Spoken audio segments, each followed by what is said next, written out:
All right. Hi, guys. I'm Leili. And I'm Josh. And today we're going to talk about what's race got to do with climate change. So starting out, since this is such a broad topic, we wanted to create an outline to make sure that we hit on the main components of what we're talking about today. And the first one's going to be climate change and its global impacts. The second one is what environmental racism actually is. We're going to give some US statistics, some examples of environmental injustices and justices. We're going to talk about what is being done about it, and then we're going to give you some key takeaway points. So, just a brief introduction to climate change and its impacts, just so we're all on the same page. Climate change is a result of increased greenhouse gases like carbon dioxide, methane, and water vapor.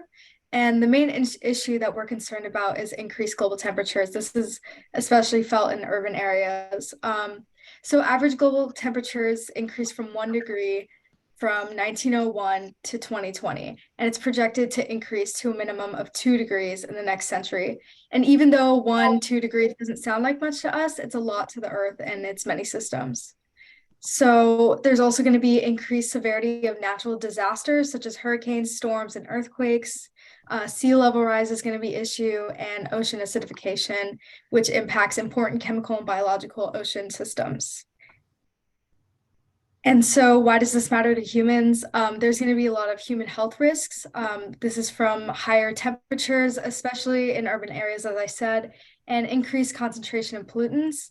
There's going to be an impact on food supply because agriculture is going to be impacted. There's going to be a lot of flooding due to sea level rise and infrastructure, which includes like roads and facilities that aren't designed for dramatic changes in climate. So, this could be from flooding or more natural disasters. So, what is environmental racism? Environmental racism refers to the disproportionate impacts of environmental hazards on people of color and minorities. So, pretty much everything I mentioned in the previous slide is being felt more by communities of color. And so, we're not saying that this is individual attitudes or beliefs. This is a systematic issue. And so, these impacts can include living close to toxic waste facilities, or energy facilities that emit a lot of pollution, which are also magnified in the presence of climate change. So this is due to a number of reasons, which includes institutionalized regulations and policies that deliberately target marginalized communities, zoning practices, which was especially a prominent problem in the US, where there's a history of redlining, which basically served to segregate Black communities and resulted in Black and minority neighborhoods being close to industrial areas where there's an increased exposure to air and water pollution. Um, Power dynamics is also a factor. This is going to be like relationship between the global north and south. A lot of countries in the global south, like South America and Africa, have a much smaller carbon footprint because of their consumption patterns, but they also have a lot stronger burdens from climate change compared to global north countries like US and Canada and Europe. Geography is also an issue because some regions of the world are more vulnerable to warming, such as the Arctic, where they're actually experiencing climate change 4 times faster than anywhere else in the world. And lack of minority representation in government is also a big issue, especially at climate conferences. And this is an issue that's recognized by the Environmental Protection Agency. All right, so here we have a graph displaying the percentage increase in the likelihood of minority groups in America to suffer more severe impacts of climate change based on an increase of the global climate by only 2 degrees Celsius. Given this change in the global climate, minority groups would be 27% more likely to live in areas exhibiting the highest rates of asthma cases amongst children, 8% more likely to live in an area with the highest projected increase in heat-related mortalities, 35% more likely to live in areas observing the most significant reduction in labor hours due to extreme temperatures, 41% more likely to live in areas projected to have the highest increase in traffic delays on account of coastal flooding. These metrics make a clear display of the disproportionate impacts of the changing climate that are being felt by minority groups in the United States and abroad. Climate analysts predict a 2-degree increase in global temperatures to be the minimum for what can be expected in the next century. As the expected increase in temperatures rise, so do the percentages associated with health risks for minority groups. There are also some metrics wherein the percentages represent a lower likelihood of minorities experiencing negative impacts. In the case of property loss due to coastal and inland flooding caused by sea level rise, minority groups are less likely to experience the impacts. This, however, is only because the majority of landowners in coastal states are predominantly white. This graphic depicts the expected increase in heat-induced mortality rates in minority groups on account of rising temperatures. Although the risk of heat-induced mortalities increases globally, along with the global temperature, this figure focuses on major cities across the US as they are more likely to exhibit higher rates of susceptibility to climate factors. Upon gathering data for the creation of this report, the EPA found that every city examined was to some extent vulnerable to the predicted change in temperature. They also found that amongst this increase in mortalities, African Americans alone were 40% more likely to be the ones experiencing the increased rates of heat-induced mortalities. The congregation of factors responsible for determining the welfare of residents in a certain area are referred to as the structural determinants. Amongst these factors are access to healthcare, air and water quality, environmental conditions, and representation in environmental policymaking. The nature of these factors is that they are long-standing and require time, effort, and resources to make significant changes to. In the case of climate change, however, the need for alterations is more and more pressing by the day. A community's failure to successfully adapt to the changing climate could lead to the loss of property, resources, and eventually lives. As temperature increases accelerate, the minority groups around the world, the significance and impact of each of these factors regarding the health of different minority groups around the world coincides. Those who don't have the resources to adapt to these changes are invariably subject to more severe consequences. And the focus of environmental justice is to ensure the allocation of resources to underserved communities to aid in facilitating the necessary adaptations. So now that we've kind of talked about the background of environmental racism, we just wanted to give some examples. So along with Black and Hispanic communities in the US, Indigenous people are also amongst the most affected groups in the face of climate change. And the fact that many Indigenous communities share both legal and spiritual connection to their environments makes climate change related damage a lot more significant. Obviously, it's hard to group the challenges faced by all Indigenous groups together, but there's some similarities seen worldwide. So this includes vulnerability due to location, cultural connection to land, history of colonization, and legal recognition of Indigenous rights.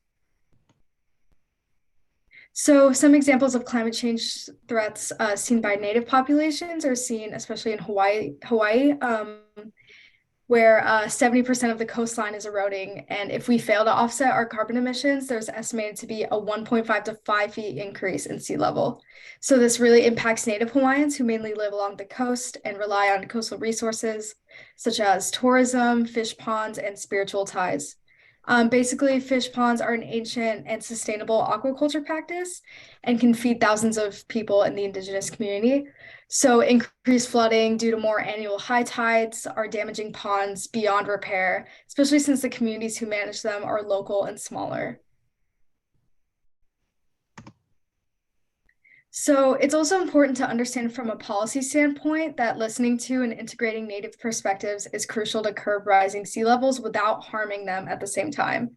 So this is a chart created by the state of Hawaii that recommends how to improve their sea level rise adaptation efforts. And since these problems are being seen in coastal communities around the world, many of which are also predominantly minority or indigenous, like in the Arctic, where melting of ice sheet is threatening their natural resources, ability to travel and such.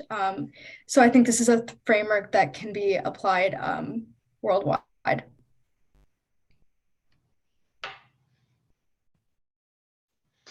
All right, so just to give you guys another example, I want to compare two environmental disasters that happened here in the US. The first being the Ohio train derailment that took place recently. For a little bit of background, on February 3rd, a train derailment occurred in eastern Ohio, spilling thousands of tons of hazardous chemicals into the surrounding area.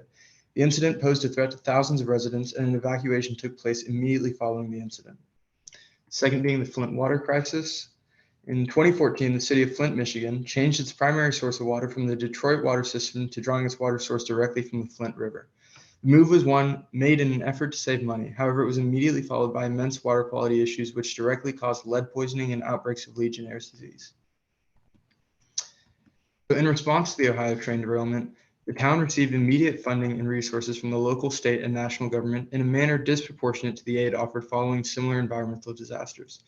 Following the cleanup efforts, the hazardous materials were collected and trucked over 1,100 miles down to Houston, Texas. The health issues facing the residents of Flint, on the contrary, were widely overlooked by both the local and federal government. An estimated 8,000 children were exposed to lead and other toxins in the 18 months prior to the first reconciliation efforts. It was 5 years before the drinking water in Flint was even deemed drinkable again. The impacts of this catastrophe will be reflected in the poor health of its citizens for years, and the city will be economically recovering from the hundreds of millions of dollars it took to resolve the matter after letting the issue grow for so many years. The contrast between the responses to these two events is a clear example of the environmental injustices that occur on a regular basis around the globe. In Ohio, the incident occurred in a predominantly white community, and the support from the local government was swift and efficient. In Flint, a city whose racial demographic is almost 55% Black, the local government not only failed to identify the issue, but actually ignored the requests and complaints of its citizens. Furthermore, the facilities used to process the waste in Houston are almost exclusively in predominantly African American and Latino communities. Consequently, the impacts of this environmental catastrophe will be felt by these underprivileged communities in place of others. The subsequent consequences of the chemical processing taking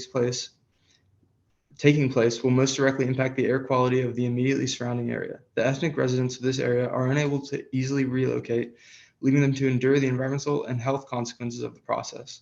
The allocation of waste processing to these communities and their inability to respond on account of the lack of representation of their interests demonstrates the severity of the environmental injustices occurring in underserved communities around the world. So I know that what we've talked about, this is a really daunting issue, and I know we're all also wondering what's being done about it. In terms of US policies, I actually found it pretty difficult to find real policies in place that provided reparations to all minority communities across the country. And the Biden administration does address the need for change, but they kind of fail to fully implement acts. However, the Inflation Reduction Act was just passed last year, so there's a little bit of hope there. Under this act, there are new economic strategies that will benefit marginalized communities. So this includes the Climate and Environmental Justice Block Grants, which provides $3 billion in grants to states, tribes, and community-based nonprofit organizations for financial and technical assistance.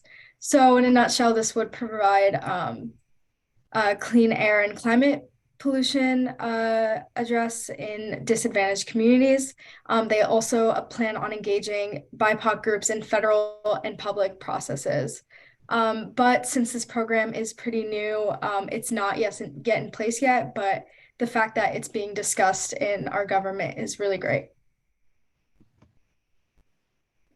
And so, the moment everyone's been waiting for, the code word for this presentation is justice.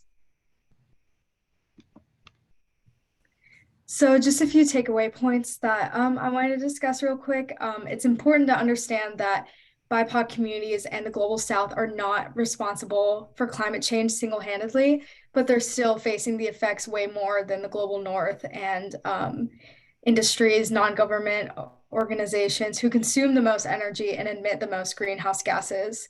And so, especially as I discussed earlier with Indigenous groups, they've been integrating sustainability into their practices for literally generations, but the challenges they're facing are completely unjustified compared to the damage they're doing.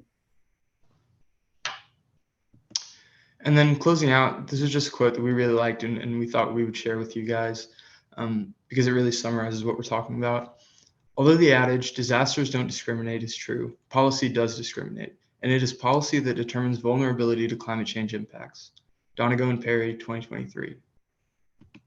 And here's our works cited. Thank Thank you you. guys very much.